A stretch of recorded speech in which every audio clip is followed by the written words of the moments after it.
ఓం శాంతి 4/7/2025 సాకార ఈశ్వరీయ మధుర మహావాక్యాలు. మధురమైన పిల్లలారా, బంధన ముక్తులై సేవలో తత్పరులవ్వండి. ఎందుకంటే ఈ సేవలో చాలా శ్రేష్టమైన సంపాదన ఉంది. 21 జన్మలకు మీరు వైకుంఠానికి యజమానులుగా అవుతారు. ప్రశ్న: ప్రతి పుత్రుడు ఏ అలవాటు చేసుకోవాలి? జవాబు: మురళి పాయింట్పై వివరించే అభ్యాసం ప్రతి ఒక్కరూ చేయాలి. బ్రాహ్మణి టీచర్ ఒకవేళ ఎక్కడికైనా వెళ్తే పరస్పరం కలుసుకొని క్లాస్ చేసుకోవాలి. ఒకవేళ మురళిని వినిపించడం నేర్చుకోలేదు అంటే మీ సమానంగా ఎలా తయారు చేస్తారు? బ్రాహ్మణి లేకుంటే తికమక చెందరాదు. చదువు చాలా సులభం. క్లాస్ చేస్తూ ఉండండి. ఈ అభ్యాసం కూడా చేయాలి. పాట: ముఖం చూసుకో ఓ ప్రాణి. ఓం శాంతి. పిల్లలు వినేటప్పుడు స్వయాన్ని ఆత్మగా నిశ్చయం చేసుకుని కూర్చోవాలి. తండ్రి అయిన పరమాత్మ అర్థం చేస్తున్నారు అని నిశ్చయం చేసుకోవాలి. ఈ ఆదేశము లేక మతం ఒక్క తండ్రి మాత్రమే ఇస్తారు. దానిని శ్రీమతము అని అంటారు. స్త్రీ అంటే శ్రేష్టాతి శ్రేష్టం. వారు అనంతమైన తండ్రి. వారిని సర్వశ్రేష్ఠులైన భగవంతుడని అంటారు. చాలామంది మనుషులు ప్రీతితో భగవంతుణ్ణి తండ్రిగా కూడా భావించరు. భలే శివుడికి భక్తి చేస్తారు, చాలా ప్రీతితో స్మృతి చేస్తారు. కానీ మనుషులందరిలో పరమాత్మ ఉన్నారు అని చెప్పినందున ఆ ప్రీతిని ఎవరితో జోడించాలి? అందుకే తండ్రి నుండి విపరీత బుద్ధి కలవారిగా అయ్యారు. భక్తి మార్గంలో ఏదైనా దుఃఖము లేదా అనారోగ్యము మొదలైన వచ్చినప్పుడు ప్రీతి చూపిస్తారు. భగవంతుడా రక్షించు అని వేడుకుంటారు. గీత అంటే శ్రీమత్ భగవంతుడి నోటి నుండి వెలువడింది అని పిల్లలకు తెలుసు. మరి ఇతర ఏ శాస్త్రాలలోనూ భగవంతుడు రాజయోగాన్ని నేర్పించడం కానీ శ్రీమతమునివ్వడం కానీ జరగలేదు. ఒక్క భారతదేశపు గీతకి ప్రభావం కూడా చాలా ఉంది. ఒక్క గీత మాత్రమే భగవంతుడి ద్వారా గాయనం చేయబడింది. భగవంతుడు అని అనగానే ఒక్క నిరాకారుడి వైపే దృష్టి వెళ్తుంది. వ్రేలితో పైకి సూచిస్తారు. కృష్ణుడి గురించి ఎప్పుడు అలా చెప్పరు. ఎందుకంటే అతడు దేహధారి కదా. ఇప్పుడు మీకు భగవంతుడితో గల సంబంధం గురించి తెలిసింది. అందుకే తండ్రిని స్మృతి చెయ్యండి, వారిపై ప్రీతి నుంచండి అని చెప్పబడింది. ఆత్మ తన తండ్రిని స్మృతి చేస్తుంది. ఇప్పుడు ఆ భగవంతుడే పిల్లలైన మిమ్మల్ని చదివిస్తూ ఉన్నారు. కావున ఆ నశ చాలా ఎక్కాలి. ఆ నశ స్థిరంగా కూడా ఉండాలి. బ్రాహ్మణి ఎదురుగా ఉంటే నశ పెరగడము, బ్రాహ్మణి లేకుంటే నశ దిగిపోవడము కాదు. బ్రాహ్మణి లేకుంటే మేము క్లాస్ నడిపించలేము అని అనరాదు. కొన్ని సేవా కేంద్రాలలో బ్రాహ్మణి 5-6 మాసాలు ఎక్కడికైనా సేవార్థం వెళ్ళినా పరస్పరం కలిసి విద్యార్థులే సేవా కేంద్రాన్ని సంభాలన చేస్తారు. ఎందుకంటే చదువు చాలా సింపుల్. కొందరి బ్రాహ్మణి లేకుంటే గ్రుడ్డివారిగా కుంటివారిగా అయిపోతారు. బ్రాహ్మణి వెళ్ళిపోతే సేవా కేంద్రానికి వెళ్ళడమే మానేస్తారు. అరే ఇంతమంది ఉన్నారు, క్లాసు జరుపుకోలేరా? గురువు ఎక్కడికైనా వెళ్తే శిష్యులందరూ కలిసి సంభాలన చేస్తారు కదా. పిల్లలు సర్వీస్ చెయ్యాలి. విద్యార్థులు నెంబర్ వారుగా ఉండనే ఉంటారు. ఫస్ట్ క్లాస్గా ఉన్నవారిని ఎక్కడికి పంపాలో బాప్దాదాకు తెలుసు. పిల్లలు ఇన్ని సంవత్సరాలు నేర్చుకున్నారు. కొద్దిగానైనా ధారణ జరిగి ఉంటుంది కనుక పరస్పరంలో కలిసి సేవా కేంద్రాన్ని నడపండి. మురళి ఎలాగైనా లభిస్తుంది. పాయింట్ల ఆధారం పైననే చేయిస్తారు. వినే అభ్యాసమైన తర్వాత వినిపించే అభ్యాసం అవ్వడం లేదు. స్మృతిలో ఉంటే ధారణ కూడా జరుగుతుంది. సేవా కేంద్రంలో టీచర్ సేవ కొరకు వెళ్ళినప్పుడు మేమే సంభాలన చేసుకుంటామని చెప్పేవారు కూడా ఉండాలి. బాబా బ్రాహ్మణిని సేవార్థంగా ఏదైనా మంచి సెంటర్కు పంపిస్తారు. బ్రాహ్మణి లేకుంటే తికమక పడరాదు. బ్రాహ్మణి సమానంగా అవ్వకుంటే ఇతరులను మీ సమానంగా ఎలా తయారు చేస్తారు? ప్రజలను ఎలా తయారు చేస్తారు? మురళి అయితే అందరికీ లభిస్తుంది.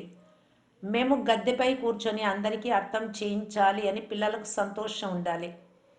అభ్యాసం చేస్తే సర్వీస్ యోగ్యులుగా అవుతారు. సర్వీస్ యోగ్యులుగా అయ్యారా అని బాబా అడుగుతారు. సర్వీస్ ఉంది అని చెప్పినా ఎవ్వరూ రారు. సర్వీస్ కోసము సెలవు పెట్టాలి. సర్వీస్ కొరకు ఆహ్వానం వస్తే సెలవు తీసుకొని అక్కడికి వెళ్ళిపోవాలి. ఎవరు బంధనముక్త పిల్లలుగా ఉంటారో వారు అలాంటి సేవ చేయగలరు. ఆ ప్రభుత్వం కంటే ఈ ప్రభుత్వంలోని సంపాదన చాలా శ్రేష్టమైనది.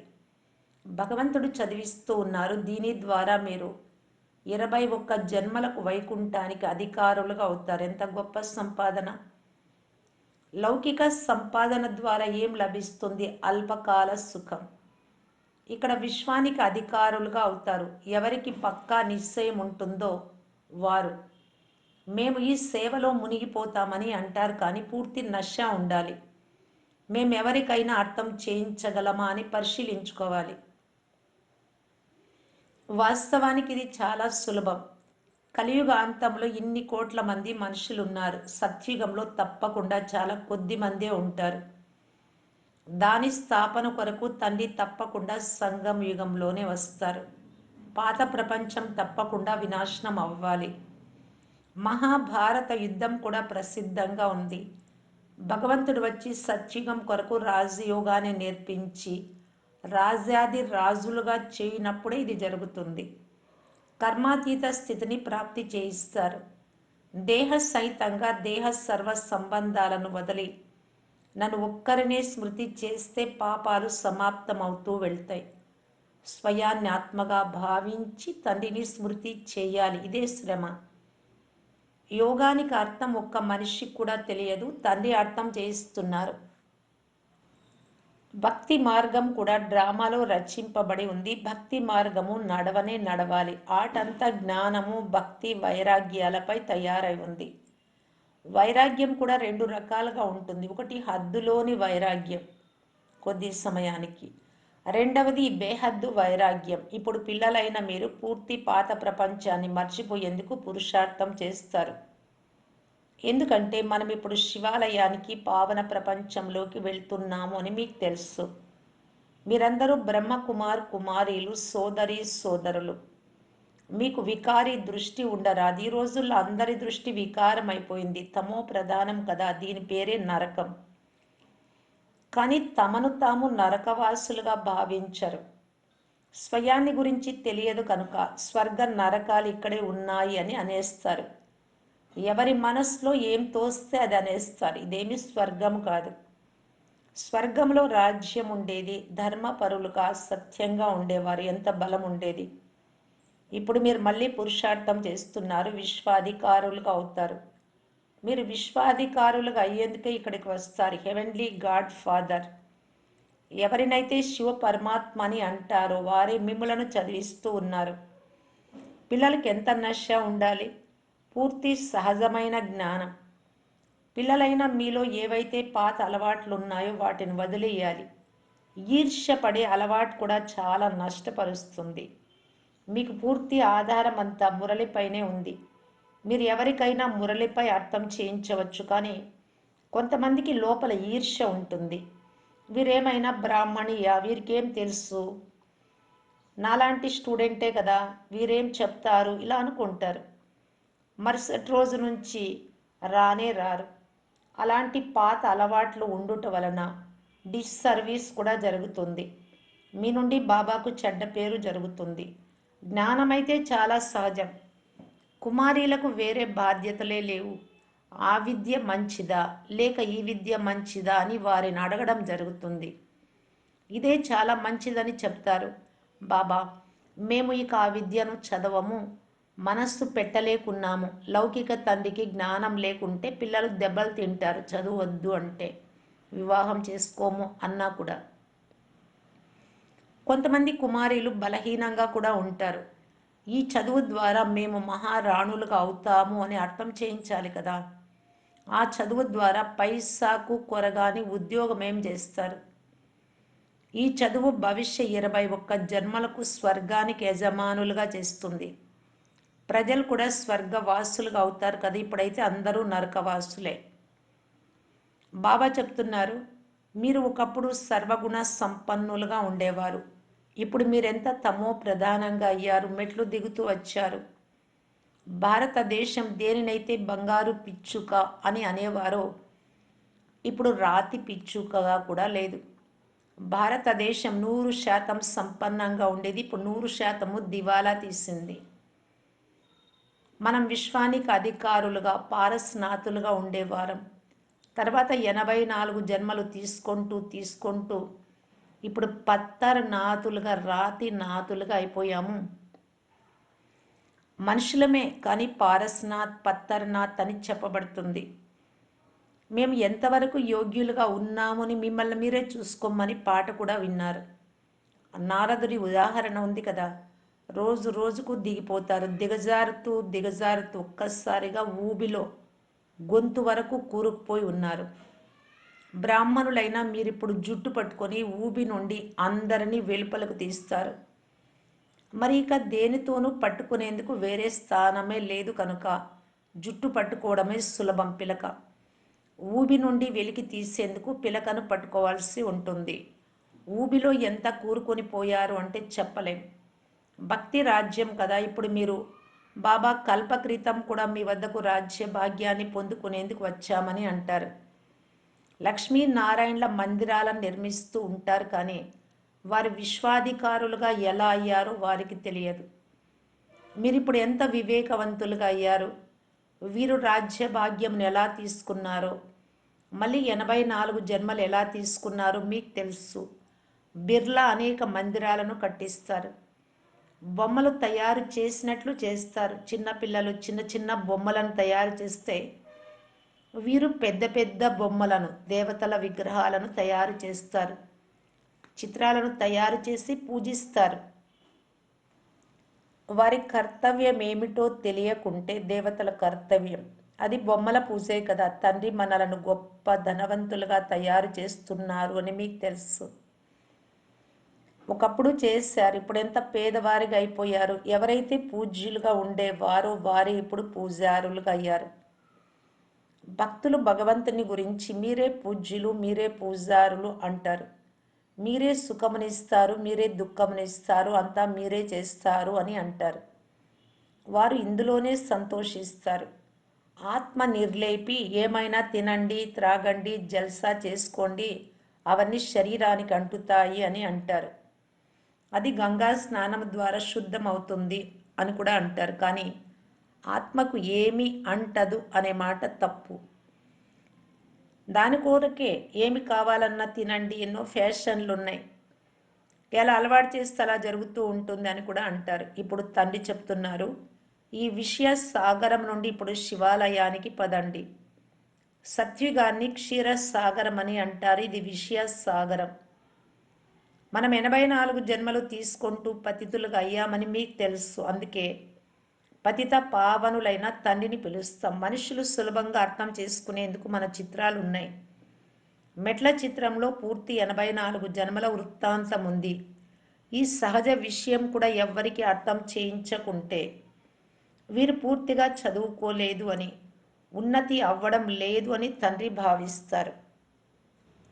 బ్రాహ్మణులైన మీ కర్తవ్యం భ్రమరం వలె పురుగులను భూభూ చేసి బాబా బాబా అనేలాగా అందరినీ చేసి మీ సమానంగా చేయడం. మీ పురుషార్థం ఏమిటి అంటే సర్పం వలె పాత శరీరాన్ని వదిలి నూతనమైనది తీసుకోవటం. ఇది పాత కుళ్ళిపోయిన శరీరం అని మీకు తెలుసు. దీనిని వదిలేయాలి. ఈ ప్రపంచమే పాతది, శరీరం కూడా పాతదే. దీనిని వదిలి ఇప్పుడు నూతన ప్రపంచంలోకి వెళ్ళాలి. ఈ చదువు నూతన ప్రపంచమైన స్వర్గము కొరకు అని మీకు తెలుసు. ఈ పాత ప్రపంచం సమాప్తం అవ్వనున్నది. కేవలము సాగరంలోని ఒకే ఒక అల ద్వారా అంతా విచలితమవుతుంది. వినాశనమైతే అవ్వనే అవ్వాలి కదా. ప్రకృతి వైపరీత్యాలు ఎవ్వరినీ వదలవు. మంచిది. మధురాతి మధురమైన అపురూపమైన పిల్లలకు మాతా పిత బాప్ దాదాల ప్రియ స్మృతులు మరియు గుడ్ మార్నింగ్. ఆత్మిక పిల్లలకు ఆత్మిక తండ్రి నమస్తే. ధారణ కొరకు ముఖ్య సారం. ఫస్ట్ పాయింట్, అంతరంగంలో గల ఈర్ష్య మొదలైన పాత అలవాట్లన్నీ వదిలి పరస్పరము చాలా ప్రేమతో కలిసిమెలిసి ఉండాలి. ఈర్ష్య కారణంగా చదువును వదలరాదు. సెకండ్ పాయింట్, ఈ పాత పాడైపోయిన శరీరంపై అభిమానాన్ని వదిలేయాలి. భ్రమరం వలె జ్ఞానాన్ని బూబూ చేసి పురుగులు లాంటి వారిని మీ సమానంగా చేసే సేవ చేయాలి. ఈ ఆత్మిక వ్యాపారంలో మునిగిపోవాలి. వరదానము: మనస్స బంధనాల నుండి ముక్తి అయి అతీంద్రియ సుఖాన్ని అనుభూతి చేసే ముక్తిదాతాభవ. అతీంద్రియ సుఖంలో ఊగడం ఇది సంగం యుగ బ్రాహ్మణుల విశేషత. కానీ మానసిక సంకల్పాల బంధనం అనేది ఆంతరిక సంతోషము లేక అతీంద్రియ సుఖాన్ని అనుభవము చేయనివ్వవు. వ్యర్థ సంకల్పాలు, ఈర్ష్య, నిర్లక్ష్యము లేక సోమరితనపు సంకల్పాల బంధనంలో బంధింపబడుటే మానసిక బంధనం. ఇటువంటి ఆత్మ అభిమానానికి వశ్యమై ఇతరుల తప్పులు, దోషాన్ని గురించి ఆలోచిస్తూ ఉంటారు. అలాంటి వారి అనుభూతి శక్తి సమాప్తమవుతుంది. అందువలన ఈ సూక్ష్మ బంధనం నుండి ముక్తులుగా అవ్వండి. అప్పుడు ముక్తి దాతలుగా మీరు కాగలరు. స్లోగన్: మీ వద్దకు దుఃఖం యొక్క అల కూడా రాకుండునంతగా సంతోషాల గనితో సంపన్నంగా ఉండండి. అవ్యక్త సూచన: సంకల్పాల శక్తిని జమ చేసుకుంటూ శ్రేష్టమైన సేవకు నిమిత్తంగా కావటానికి బాప్దాదా తెలియజేస్తూ ఉన్నారు. ఏదైనా శ్రేష్ట సంకల్పమనే బీజాన్ని ఫలీభూతం చేసేందుకు సహజ సాధనం ఒక్కటే. సదా బీజ రూపుడైన తండ్రి ద్వారా ప్రతి సమయము సర్వశక్తుల బలాన్ని ఆ బీజములో నింపుతూ ఉండాలి. బీజ రూపము ద్వారా మీ సంకల్పమనే బీజం సహజంగా స్వతహాగా వృద్ధి చెందుతూ ఫలీభూతమైపోతుంది. సంకల్ప శక్తి జమ అవుతూ పోతుంది. ఓం శాంతి.